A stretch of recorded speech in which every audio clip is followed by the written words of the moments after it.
empieza el año 2019, es la carrera electoral por la presidencia de Argentina. Estamos con un candidato presidente, José Luis Espert, Hola, economista. ¿qué tal? Buenas tardes. ¿Qué tal, José Luis? Muy bien.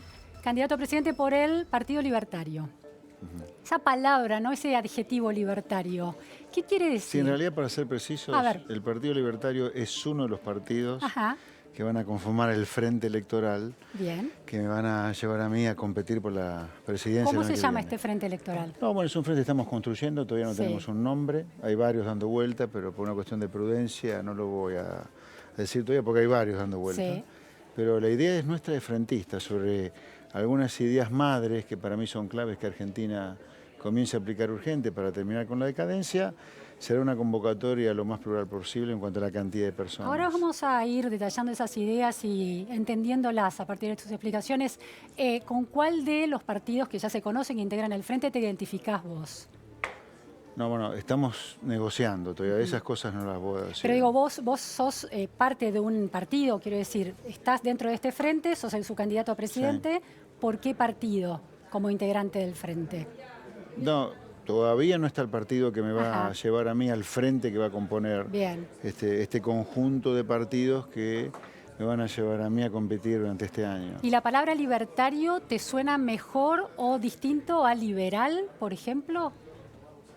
A ver, yo creo que lo importante acá es que Argentina aplique algunas ideas que son de sentido común.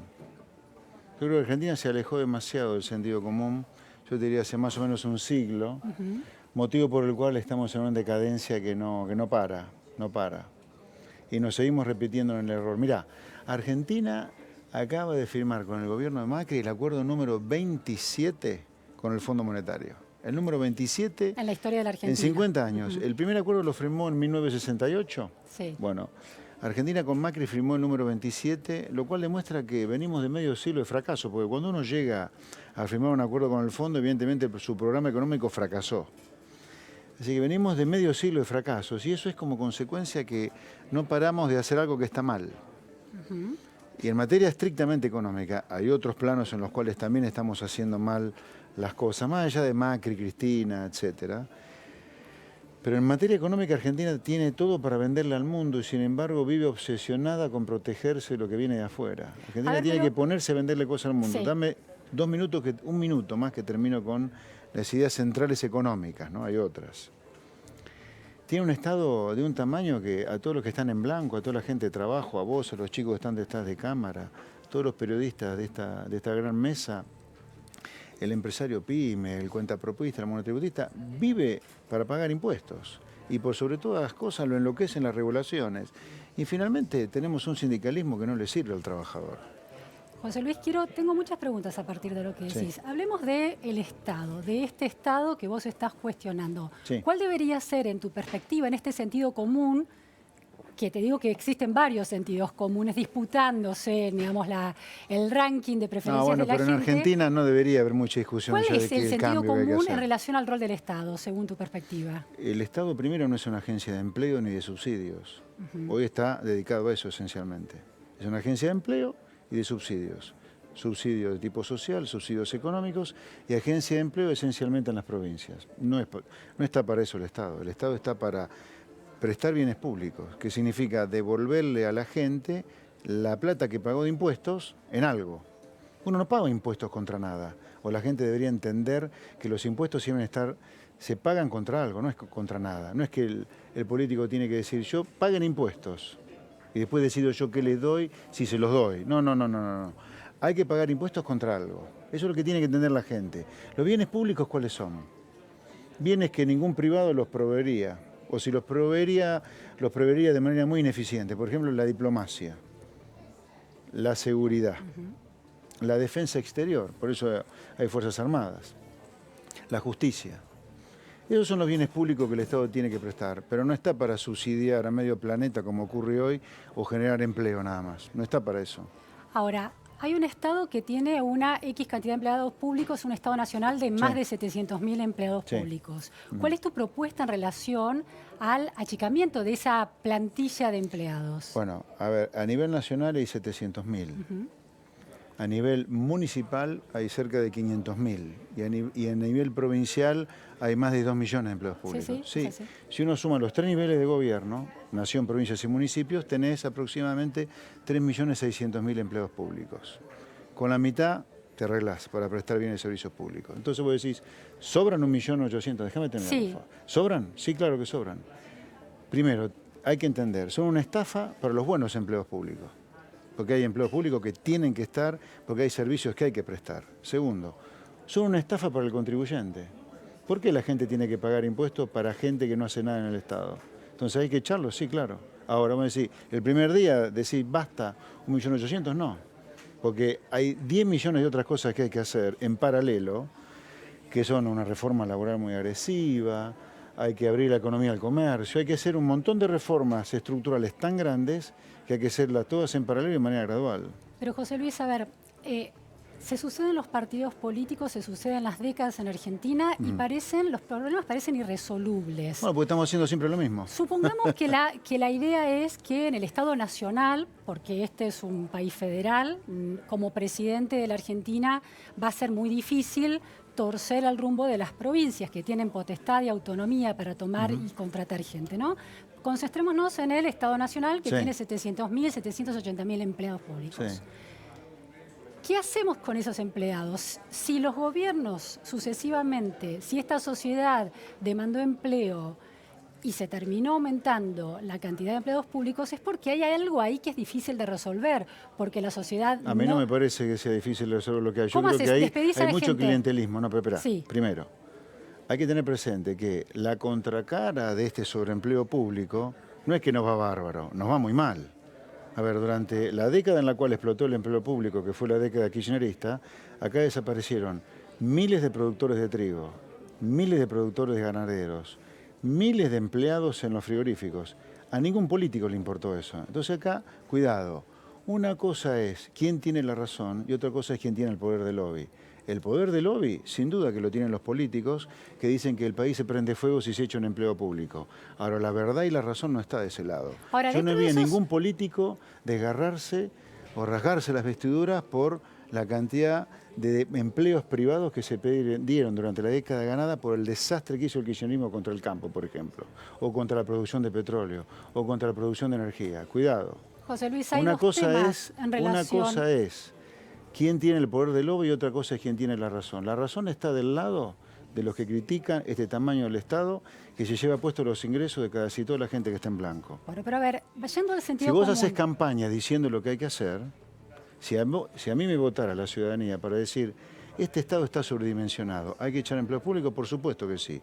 Para pagarle bien a los buenos empleos públicos, a los que tienen razón de existir en el Estado y para que el contribuyente tenga algún día alguna baja de impuestos. Sí. José Luis, empleados públicos. Sí. Cuando uno dice empleados públicos, da en principio la idea, una mala idea, de la empleada de Gasalla, alguien que no está haciendo nada, se la pasa detrás del mostrador. Ahora, en ese número de empleados públicos nacionales, por ejemplo, hay 183.000 empleados de las universidades nacionales. Sí.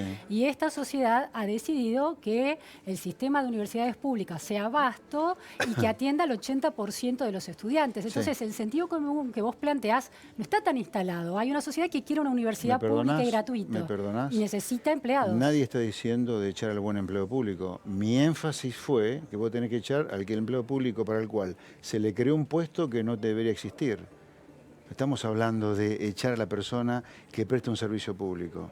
Y te repito, acá hay una mala comprensión de la cosa. Acá la sociedad equivocadamente, y la política ni hablar, hace oídos sordos a los empleos privados que se destruyen por este Estado, pero tiene un enorme prurito en decir, no, si no hay razón de ser para un empleo público, para una delegación, una dirección, tenemos problema en eliminar la dirección y mandarle un subsidio por ese empleo. Lo tenemos que hacer.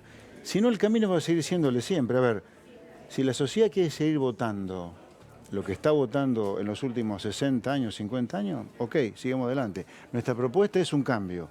¿Hacia qué?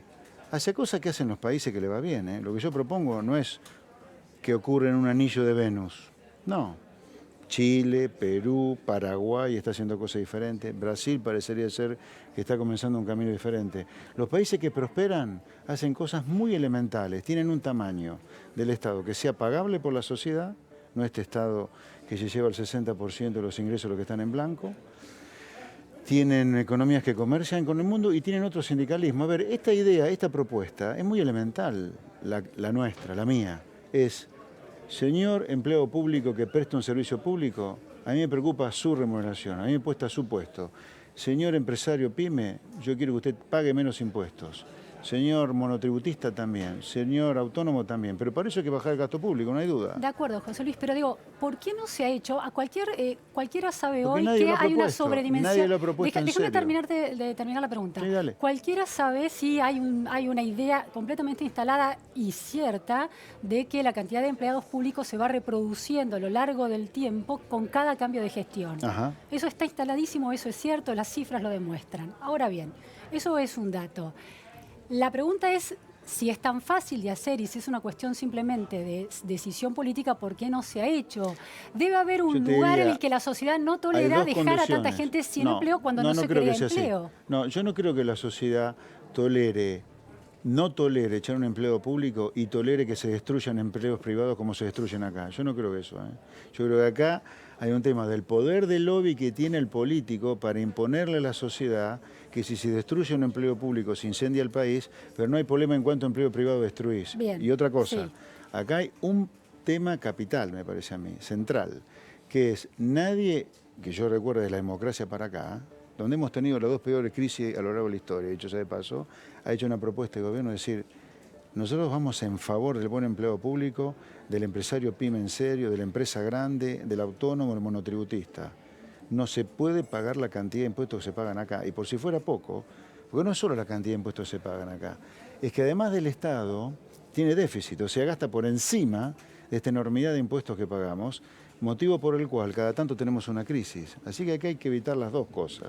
Hay que evitar tener crisis cada tanto, por lo cual sin duda hay que bajar el déficit, bajando el gasto público, no haciendo como este gobierno de Macri, reventando todo el sector privado en blanco impuestos, y además hay que bajar el gasto público también para bajar impuestos.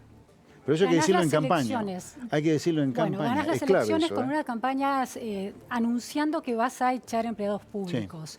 Sí. Los echás en el primer semestre de tu gestión, en los primeros 100 días. ¿Qué pasa con esa gente que se queda sin empleo?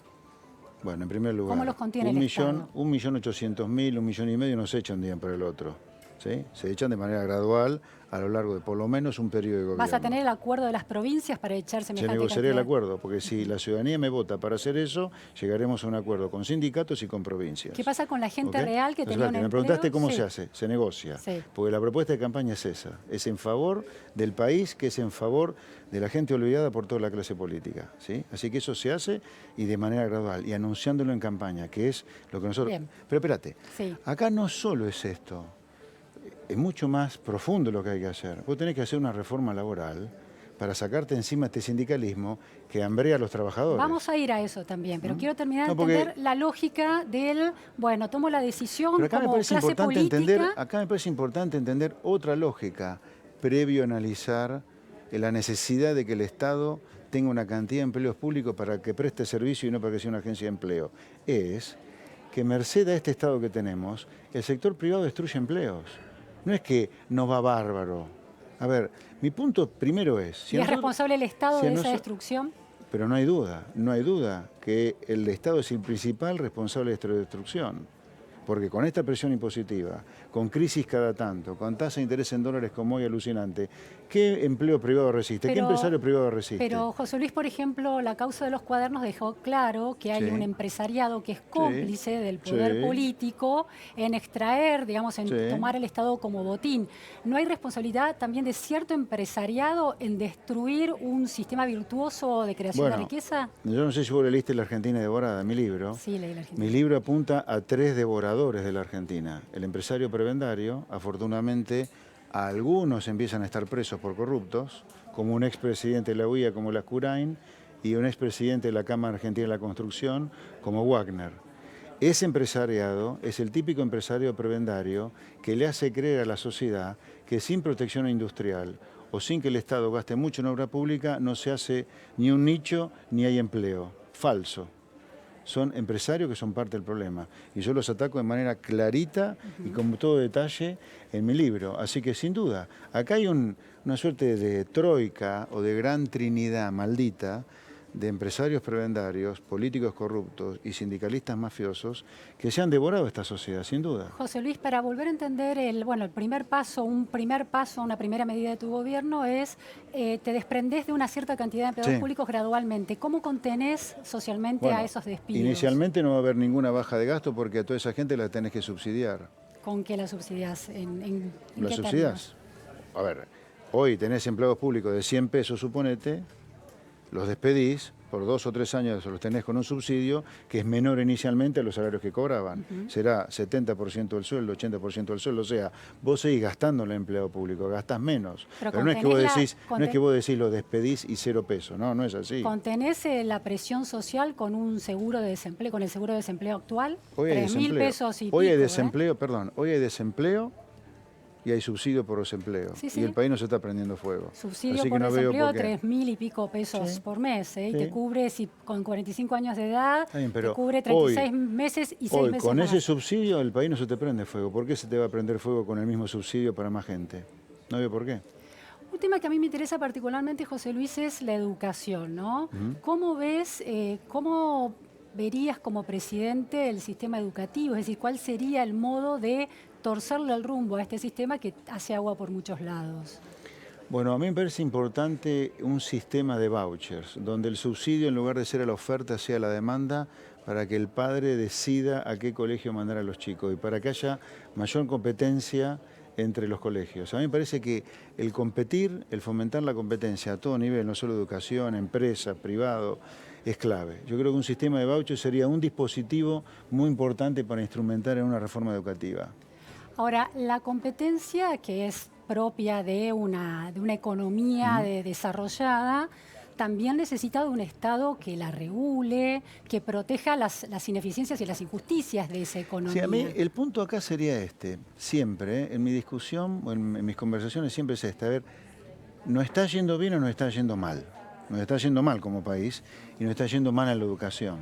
Entonces uno puede diagnosticar por qué nos va mal, pero no puede dudar que nos va mal. Como yo creo que nos va mal también en educación, yo creo que en este diagnóstico que nos va mal, yo creo que nos va mal porque deberíamos cambiar el subsidio, en lugar que sea desde la oferta, que sea de la demanda. El Estado, por supuesto, va a regular la educación. Ahora, Chile, que es un país que aplica desde 1981 una financiación a la demanda, como vos señalás, donde las familias tienen un voucher, un monto del Estado y lo pueden llevar consigo a la escuela que eligen, está teniendo problemas en términos de segregación social. Segregación social. Las escuelas públicas quedan para los chicos muy humildes y se producen brechas de equidad educativa.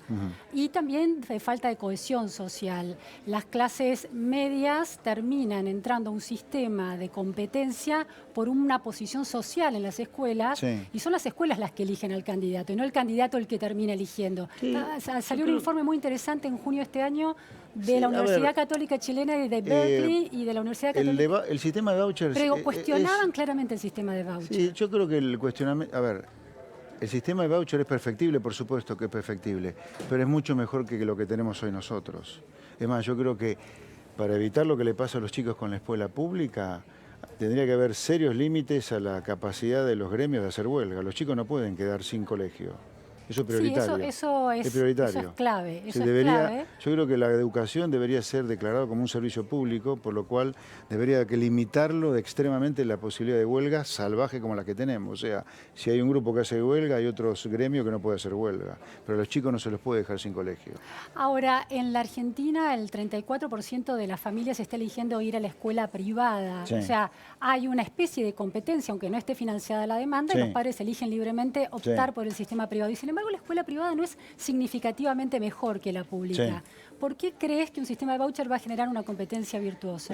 ¿Por qué creo? Bueno, porque yo creo que, digamos, todo tiene que ver con todo, como dice el refrán, ¿no? O sea, es imposible no tener un país decadente como el que tenemos, sino tener una educación con problemas. Yo creo que, en parte, porque esto me consta a mí por chicos que leo de mis sobrinos, de mis hermanos, donde los chicos ya les enseñan desde la primaria, la importancia es que haya retenciones a las exportaciones para que el campo aporte, disparates absolutos que tienen que ver con otro tipo de entendimiento. O sea, si este es un país, por ejemplo, que pone de rodillas a los sectores que producen para exportar, como el campo, la energía, el turismo, obviamente que eso también se va a enseñar en las escuelas. Entonces, por eso creo que los cambios tienen que hacerse a todo nivel, todos los planos, de manera gradual, por cierto, porque es profundísima la reforma que hay que hacer, pero no hay duda que hay que hacerlo en otros planos, para que el colegio empiece a enseñar otra cosa. A ver, en muchas universidades todavía se enseña lo virtuoso que es tener un Estado con un tamaño enorme y que tenga déficit. Eso pudo haber sido ser cierto en la crisis de la Gran Depresión del 30, pero pensar a eso como una ideología, como un dogma económico, el Estado presente y deficitario, es un disparate que no existe en el mundo que progresa. El Estado presente es presente por los servicios que entrega y no porque es de empleo. Esta es la idea central. El empleo tiene que estar estrictamente asociado a la generación de bienes públicos como contrapartida a los impuestos que paga la gente, pero el Estado no está para generar empleo. El empleo lo genera el sector privado, no el Estado.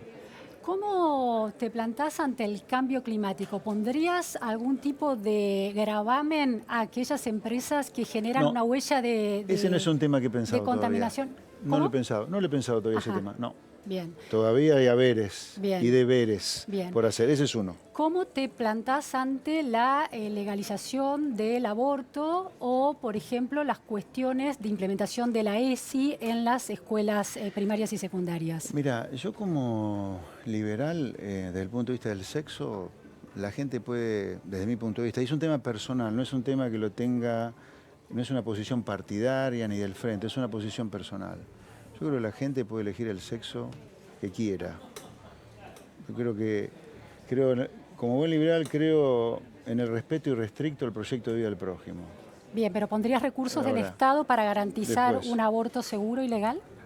No, respecto del aborto, otro tema delicado. Yo ahí voy a dar mi posición personal, no es una posición del partido, repito, ni del frente que estamos conformando.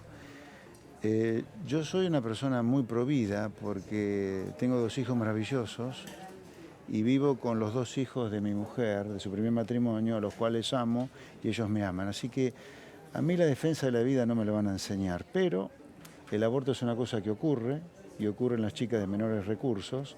Por lo tanto, yo no soy partidario de penalizar el aborto. Yo estoy a favor de la despenalización del aborto. Ahora, no estoy a favor de que el aborto sea gratuito para todo el mundo. Yo me decís, las chicas beneficiarias de planes o hijas de beneficiarios de planes, puede ser, pero si no, que cada uno se pague el aborto. Pero no es una, incluso yo diría, dado que es un tema que abre tanta grieta en la sociedad, probablemente deberíamos solucionarlo con un plebiscito a nivel nacional. ¿Qué es lo que quiere la sociedad con un tema tan delicado que tiene que ver con la vida de una madre y la vida de una criatura? Es raro un liberal que está de acuerdo con un gobernador como Urtubey de Salta, tan católico, que también está a favor de un plebiscito. ¿Por qué los liberales argentinos son muy liberales en lo económico? ¿Urtubey liberal? Alguien... No es nada liberal. ¿Cómo? No, exactamente, pero está a favor de un plebiscito para el tema del aborto. Pero espérate, no sé si Urtubey piensa como yo a favor del aborto no punible, no creo. Dijo que está a favor del aborto no punible, pero... ¿Por qué? Preguntarle a Urtubey, qué sé yo, no sé por qué. Pero digo, ¿no es una especie de contradicción que se dan los liberales argentinos entre en su visión económica y la visión de los derechos? Hay algunos liberales que están en contra del aborto. Por ejemplo, creo que Javier Milei, por ejemplo, es un liberal como yo, pero él... ¿No los vuelve menos creíbles de alguna manera? ¿No los vuelve menos creíbles a los liberales? ¿Por qué los liberales tenemos que tener una planchuela sobre la cual pensemos todos igual? No entiendo. Por esta idea de precisamente... No. Como somos liberales y somos muy respetuosos del proyecto de vida del prójimo, el proyecto de ideas y de vida de algunos liberales puede ser completamente diferente uno del otro y tener coincidencias en algunas cosas y no tanta coincidencia en otras. Yo creo que todo lo contrario. Justamente la diversidad y el respeto a esa diversidad es lo que diferencia al liberal de las grandes corporaciones políticas como el peronismo, digamos. En este sentido veo una contradicción que te la pregunto en realidad. Sí. Si más allá de los casos de mujeres vulnerables que no tienen recursos para afrontar su educación reproductiva, si una mujer de clase media, con toda la educación posible a sus manos, decide abortar libremente, fuera de cualquier contexto de presión para abortar, ¿no tiene el derecho de hacerlo? Si reconoces que hay un derecho... Yo dije que estoy a favor del aborto no punible. En cualquier caso, sea por una necesidad o sea un acto de libertad de una persona. Exactamente. Bien. Sí. Y en relación a la ESI, a la implementación de la ESI en las escuelas de Argentina... No, eso sí ya no estoy de acuerdo. Yo creo que a los padres hay que dejarle algún rol. Porque si desde el Estado se les enseña a los chicos educación sexual y las enfermedades de transmisión sexual y también... vamos por ese camino de la ESI, yo creo que a los padres se les deja un rol demasiado chico, por lo tanto yo creo que a los padres se debería dar un rol. O sea, si yo digo que cada persona tiene el absoluto derecho y libre albedrío para elegir el sexo que quiera, ¿qué más? Digamos, si yo persona, José Luis Espert, ¿no? ¿Está a favor de eso? ¿Para qué más? Bueno, desarrollar el cuidado del cuerpo, el cuidado, la conciencia acerca del cuidado del propio cuerpo de otras personas que lo quieren agredir. Yo creo que eso se cuidado, enseña, salud reproductiva de chicas que no están accediendo a esa educación. Es parte de la educación sexual también. Yo no iría más allá de eso, la verdad. Bueno, es una posición personal, ¿no? Bueno, muy interesante ir conociendo tus ideas para esta candidatura que se estrena este año. Muchas gracias, José. Un placer. Luis. Buenas tardes. Vamos a escuchar a Diego